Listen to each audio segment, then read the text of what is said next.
سلام از شهر بوداپست فوق‌العاده کشور مجارستان. یعنی هر چقدر از زیبایی این شهر بگم کم گفتم. گوشه گوشش یه چیزایی هست که حسابی هیجان زدت میکنه و اصلا دلمون نمیاد از این شهر خارج شیم، انقدر که جذابه.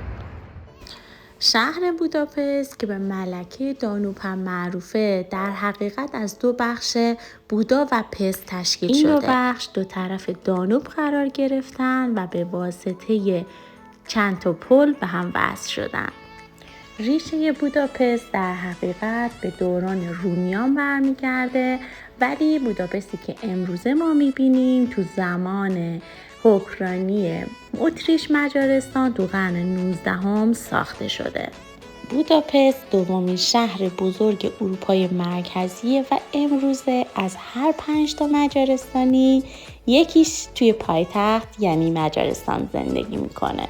البته که به غیر از شهروندا هر سال کلی توریست از این کشور و به خصوص از بوداپست دیدن میکنه، به طوری که نصف درآمد کل کشور از توریست این شهره. از اونجایی که این شهر تحت حکمرانی عثمانی ها، رومی ها و بعدها هم اتریش مجارستان بوده، کلی بناهای تاریخی میشه اینجا دید که حسابی جذبت میکنه و دوست داری ساعت‌ها وایسی و این بناها رو نگاه کنی.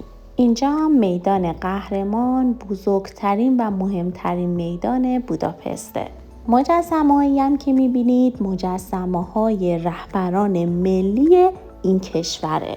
این میدون با کاخ هنر و موزه هنرهای زیبا هم‌مرز و کلی توریست دائما در حال رفت و آمدن اینجا. این میدون انتهای خیابون آندراسی و کنار پارک شهر قرار گرفته و یه جورایی یه تیر و چند نشونه. وقتی اینجا باشید چند تا بنای مهم دیگر رو هم میتونید کنارش ببینید.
اینطور که قدم میزنم دانوب زیبا، گفتم براتون یه چیزی هم تعریف کنم.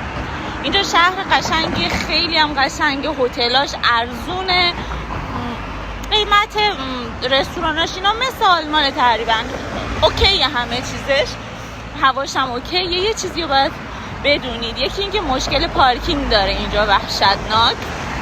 یعنی شما پارکینگ پیدا نمی‌کنید، یعنی پارکینگ که حالا پیدا بکنید هم جایی نیستش که شما راحت بتونید خرید بکنید و هزینه پارکینگ رو بدید. خیلی خیلی بدجوره. و یه مشکل دیگه هم هستش که این دستفروشایی که بعد وقت نون سیمیت میفروشن، من ازشون یه دونه خریدم، بعد پول از دستت میکشن وقتی میبینن تو حساب کتاب نمیتونی درست بکنی. هر یه یورو 360 فورینته و این حساب کتاب کردنش یه مقدار سخته.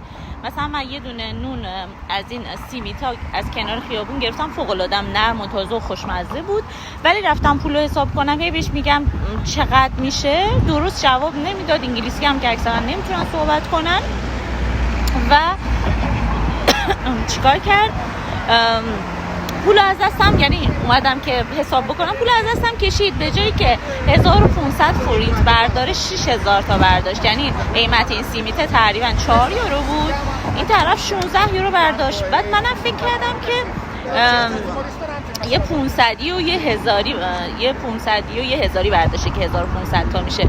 بعد اومدم این ورتر نگاه کردم این برداشته 6000 تا پول برداشته. از دستم هم کشید که من متوجه نشم. با اینکه نونو خورده بودم رفتم سمتش، گفتم من همین الان زنگ میزنم پلیس، به خاطر اینکه قبول نمیکرد.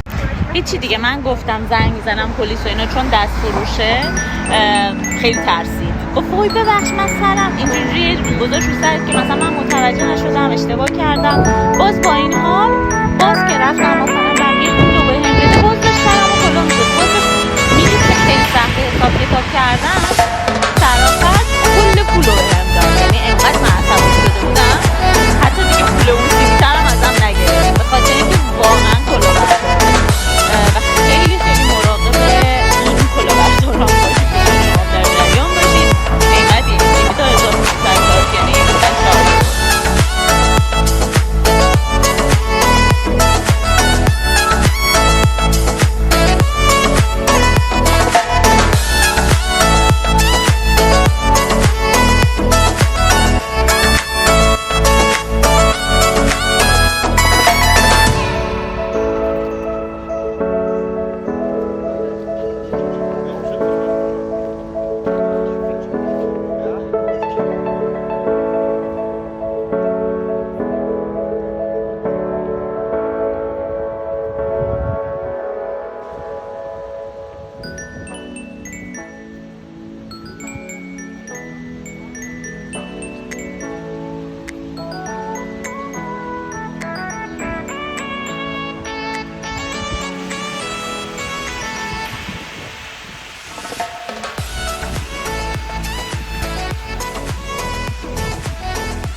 بوداپست مکانای قشنگی داره. انقدر هر طرف رو نگاه میکنی یه چیزی هست، مثلا این ساختمان‌های تاریخی و اینا. و واقعا شهر قشنگیه که اصلا دیگه نمیدونم از چی براتون فیلم بگیرم. مثلا شاید برای شما تکراری بشه یا نمیدونم برای شما هم جذابه، ولی امروز بعد اینجا بخوایم بریم یه خورده تو آب ریلکس کنیم. این ورا متاسفانه دریا نداره که بخوایم بریم از ساحلش استفاده بکنیم، ولی میتونیم بریم از حموم آب گرمش و استخرش و اینا استفاده بکنیم.